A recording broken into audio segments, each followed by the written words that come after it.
ಸ್ನೇಹಿತರೆ, ಎಲ್ಲರಿಗೂ ನಮಸ್ಕಾರ. ದ ಕೀ ಫಾರ್ ಸಕ್ಸಸ್ ಚಾನಲ್ಗೆ ತಮ್ಮೆಲ್ಲರಿಗೂ ಸ್ವಾಗತ. ಸ್ನೇಹಿತರೆ, ಇತ್ತೀಚೆಗೆ ಕರ್ನಾಟಕ ರಾಜ್ಯದಲ್ಲಿ ಯಾವುದೇ ನೇಮಕಾತಿಗಳ ಅಧಿಸೂಚನೆಯನ್ನ ಯಾವುದೇ ನೇಮಕಾತಿ ಪ್ರಾಧಿಕಾರವು ಹೊರಡಿಸ್ತಾ ಇಲ್ಲ. ಇದಕ್ಕೆ ಮುಖ್ಯ ಕಾರಣ ಏನು ಅಂತಂದ್ರೆ ಪರಿಶಿಷ್ಟ ಜಾತಿಗಳ ಒಳ ಮೀಸಲಾತಿ ವಿಚಾರ. ಕೆಪಿಎಸ್ಸಿ ಆಗಿರ್ಬೋದು, ಕೆಇಎ ಆಗಿರ್ಬೋದು ಅಥವಾ ಕರ್ನಾಟಕ ಪೊಲೀಸ್ ಇಲಾಖೆ ಆಗಿರ್ಬೋದು, ಯಾವುದೇ ನೇಮಕಾತಿ ಪ್ರಾಧಿಕಾರ ಇತ್ತೀಚೆಗೆ ನೇಮಕಾತಿ ಅಧಿಸೂಚನೆಗಳನ್ನು ಹೊರಡಿಸಿಲ್ಲ. ಸೊ ಇದಕ್ಕೆ ಮುಖ್ಯ ಕಾರಣ ಏನು ಅಂತ ಹೇಳೋದಾದ್ರೆ ಪರಿಶಿಷ್ಟ ಜಾತಿಗಳ ಒಂದು ಒಳ ಮೀಸಲಾತಿಯ ವಿಚಾರ. ಸರ್ಕಾರವೇ ಹೇಳಿದೆ ಏನು ಅಂತಂದ್ರೆ ಪರಿಶಿಷ್ಟ ಜಾತಿಗಳ ಒಳ ಮೀಸಲಾತಿ ಕರ್ನಾಟಕ ರಾಜ್ಯದಲ್ಲಿ ಜಾರಿ ಆಗೋ ತನಕ ಯಾವುದೇ ಹೊಸ ನೇಮಕಾತಿ ಅಧಿಸೂಚನೆಗಳನ್ನ ನೇಮಕಾತಿ ಪ್ರಾಧಿಕಾರಗಳು ಹೊರಡಿಸೋದಿಲ್ಲ ಅಂತ ಒಂದು ಮಾಹಿತಿಯನ್ನ ಸರ್ಕಾರವೇ ಕೊಟ್ಟಿದೆ.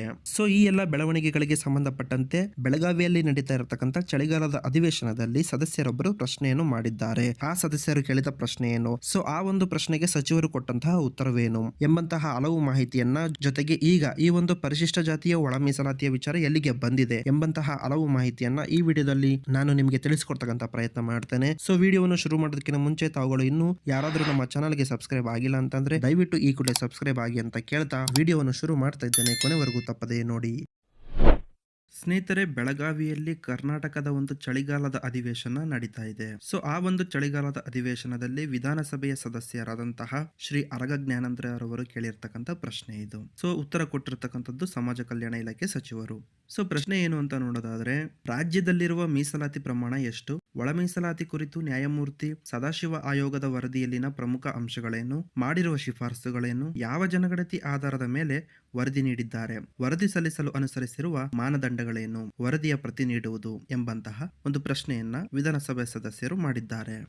ಸೊ ಈ ಒಂದು ಪ್ರಶ್ನೆಗೆ ಉತ್ತರ ನೀಡಿದ ಸಚಿವರು, ಕರ್ನಾಟಕ ಅನುಸೂಚಿತ ಜಾತಿಗಳು ಮತ್ತು ಅನುಸೂಚಿತ ಪಂಗಡಗಳು ಶೈಕ್ಷಣಿಕ ಸಂಸ್ಥೆಗಳಲ್ಲಿನ ಸ್ಥಾನಗಳಲ್ಲಿ ಮತ್ತು ರಾಜ್ಯಾಧೀನ ಸೇವೆಗಳಲ್ಲಿ ನೇಮಕಾತಿ ಅಥವಾ ಹುದ್ದೆಗಳಲ್ಲಿ ಮೀಸಲಾತಿ ಅಧ್ಯಾದೇಶ 2022 ಅನ್ವಯ ಅನುಸೂಚಿತ ಜಾತಿಗಳಿಗೆ 17% ಅನುಸೂಚಿತ ಪಂಗಡಗಳಿಗೆ 7% ಮೀಸಲಾತಿಯನ್ನು ಕಲ್ಪಿಸಿ ಆದೇಶಿಸಲಾಗಿರುತ್ತದೆ ಅಂತ ಹೇಳಿದ್ದಾರೆ. ಅಂದ್ರೆ ಎಸ್ಸಿಗೆ 17%, ಎಸ್ಟಿಗೆ 7% ರಿಸರ್ವೇಶನ್ ಅನ್ನ ಕೊಡಲಾಗಿದೆ ಎಂಬಂತ ಮಾಹಿತಿ ಇದು.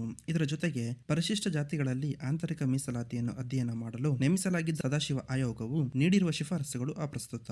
ಆದ್ದರಿಂದ ಸದರಿ ಆಯೋಗದ ವರದಿಯನ್ನು ಮುಕ್ತಾಯಗೊಳಿಸಲಾಗಿದೆ ಎಂದು ದಿನಾಂಕ 24/3/2023 ಜರುಗಿದ ಸಚಿವ ಸಂಪುಟ ಸಭೆಯಲ್ಲಿ ನಿರ್ಣಯಿಸಲಾಗಿದೆ. ಆದ್ದರಿಂದ ಸದರಿ ಆಯೋಗದ ಶಿಫಾರಸುಗಳನ್ನು ಜಾರಿಗೆ ತರುವ ಪ್ರಶ್ನೆ ಉದ್ಭವಿಸುವುದಿಲ್ಲ. ಅಂದ್ರೆ ಈ ಹಿಂದೆ ಏನು ಸದಾಶಿವ ಆಯೋಗವು ತನ್ನ ವರದಿಯನ್ನು ನೀಡಿತ್ತು, ಆ ವರದಿಯ ಶಿಫಾರಸುಗಳು ಅಪ್ರಸ್ತುತವಾಗಿವೆ. ಆದ್ದರಿಂದ ಆ ವರದಿಯನ್ನು ಮುಕ್ತಾಯಗೊಳಿಸಲಾಗಿದೆ. ಆ ವರದಿಯ ಶಿಫಾರಸುಗಳನ್ನು ಜಾರಿಗೆ ತರುವ ಪ್ರಶ್ನೆ ಉದ್ಭವಿಸುವುದಿಲ್ಲ ಎಂಬಂತಹ ಉತ್ತರವನ್ನು ಸಚಿವರು ನೀಡಿದ್ದಾರೆ. ಮುಂದುವರೆದು ಪ್ರಶ್ನೆ ಮಾಡಿರುವ ಶಾಸಕರು, ಇಂದಿನ ಸರ್ಕಾರ ಒಳ ಮೀಸಲಾತಿಗೆ ಸಂಬಂಧಿಸಿದಂತೆ ಕೈಗೊಂಡಿದ್ದ ನಿರ್ಣಯವೇನು? ಸದರಿ ನಿರ್ಣಯವನ್ನು ಜಾರಿಗೆ ತರಲು ರಾಜ್ಯ ಸರ್ಕಾರ ಕೈಗೊಂಡಿರುವ ಕ್ರಮಗಳೇನು ಎಂಬ ಪ್ರಶ್ನೆಯನ್ನು ಮಾಡಿದ್ದಾರೆ.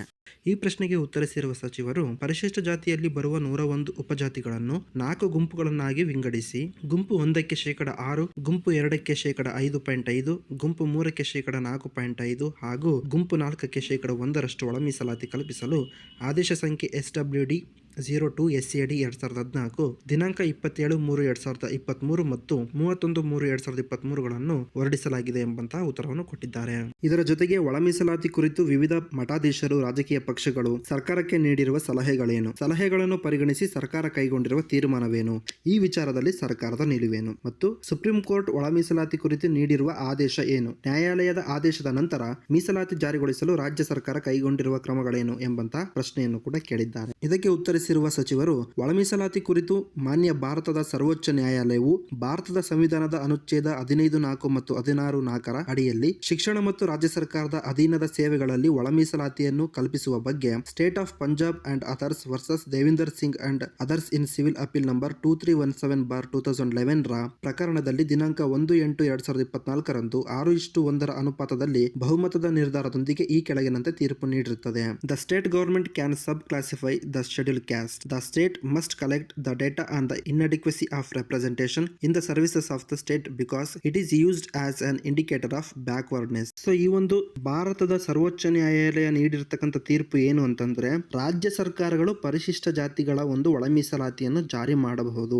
ಈ ಮೀಸಲಾತಿಯನ್ನು ಜಾರಿ ಮಾಡುವಾಗ ರಾಜ್ಯ ಸರ್ಕಾರದ ಹುದ್ದೆಗಳಲ್ಲಿ ಅವರ ರೆಪ್ರೆಸೆಂಟೇಷನ್ ಎಷ್ಟರ ಮಟ್ಟಿಗೆ ಇದೆ ಎಂಬಂತಹ ಮಾಹಿತಿಯನ್ನ ಕಲೆ ಹಾಕಿ ಅದರ ಆಧಾರದಲ್ಲಿ ಅವರಿಗೆ ಒಂದು ಒಳ ಮೀಸಲಾತಿಯನ್ನು ಕಲ್ಪಿಸಿಕೊಡಬೇಕು ಅಂತ ಸುಪ್ರೀಂ ಕೋರ್ಟ್ ಹೇಳಿದೆ. ಸೊ ಈ ಒಂದು ಆದೇಶದ ಒಂದು ಅನ್ವಯದಲ್ಲಿ ಕರ್ನಾಟಕ ಸರ್ಕಾರವು ಆದೇಶ ಸಂಖ್ಯೆ SWD-8 SLP 2024 ಪಾರ್ಟ್ 1 ದಿನಾಂಕ 12/11/2024 ರಂದು ಕರ್ನಾಟಕ ರಾಜ್ಯದಲ್ಲಿ ಶಿಕ್ಷಣ ಮತ್ತು ಸರ್ಕಾರಿ ಸೇವೆಗಳಲ್ಲಿ ಪರಿಶಿಷ್ಟ ಜಾತಿಯ ವಿವಿಧ ಉಪಜಾತಿಗಳಿಗೆ ಸೇರಿದವರ ಪ್ರಾತಿನಿಧ್ಯತೆ ಕುರಿತು ಎಂಪಿರಿಕಲ್ ಡೇಟಾ ಪಡೆದು ಪರಿಶಿಷ್ಟ ಜಾತಿಯಲ್ಲಿ ಒಳ ಮೀಸಲಾತಿ ಬಗ್ಗೆ ಸೂಕ್ತ ಶಿಫಾರಸುಗಳನ್ನು 2 ತಿಂಗಳಲ್ಲಿ ವರದಿ ಸಲ್ಲಿಸಲು ಕರ್ನಾಟಕ ಉಚ್ಚ ನ್ಯಾಯಾಲಯದ ನಿವೃತ್ತ ನ್ಯಾಯಾಧೀಶರಾದ ಶ್ರೀ HN ನಾಗಮೋಹನ್ ದಾಸ್ ಇವರ ಅಧ್ಯಕ್ಷತೆಯಲ್ಲಿ ಏಕಸದಸ್ಯ ಆಯೋಗವನ್ನು ರಚಿಸಿ ಆದೇಶಿಸಲಾಗಿದೆ. ಅಂದರೆ ಸುಪ್ರೀಂ ಕೋರ್ಟ್ ಏನ್ ತೀರ್ಪು ನೀಡಿತ್ತು ಆ ತೀರ್ಪಿನ ಒಂದು ಅನ್ವಯದಲ್ಲಿ ರಾಜ್ಯ ಸರ್ಕಾರವು ಕರ್ನಾಟಕ ರಾಜ್ಯದ ಉಚ್ಚ ನ್ಯಾಯಾಲಯದ ನಿವೃತ್ತ ನ್ಯಾಯಾಧೀಶರಾದಂತಹ ಶ್ರೀ HN ನಾಗಮೋಹನ್ ದಾಸ್ ಅವರ ಒಂದು ಅಧ್ಯಕ್ಷತೆಯಲ್ಲಿ ಒಂದು ಆಯೋಗವನ್ನ ನೇಮಕ ಮಾಡಿದೆ. ಸೊ ಈ ಆಯೋಗವು ಪರಿಶಿಷ್ಟ ಜಾತಿಗಳ